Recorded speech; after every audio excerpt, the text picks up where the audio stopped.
This is the story of the red ghost that haunted the American West in the 1800s. In 1883, two women were working in their house in Arizona when one woman decided to go and fetch water for her family. At this time in American history, there was a lot of conflict going on between the white settlers and the Native Americans that was fueled by racism.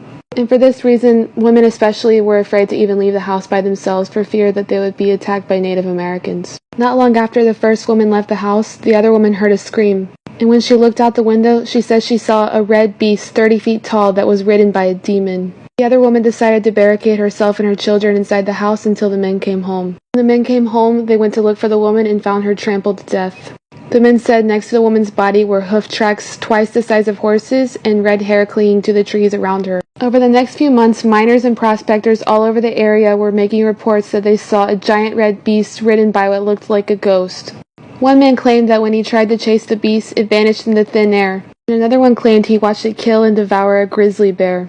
1 month after the death of the woman, a rancher in the area named Cyrus Hamblin was out searching for stray cattle.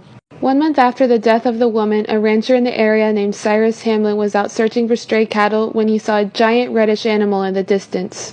Even at a far distance, Cyrus said he could feel the hairs on the back of his neck stand up because the animal was so creepy. Cyrus decided to get closer to the animal and saw that it was in fact a camel.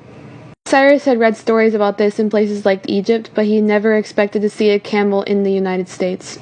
What was even more strange about a camel being in Arizona were the human remains that were strapped to the back of its hump. Cyrus couldn't get close enough to be sure, but he knew that there was a skeleton on the back of this camel. Hamlin had a solid reputation in the community, so no one questioned the account that there was a camel in Arizona. Many people questioned the fact that there was a human on the back of it.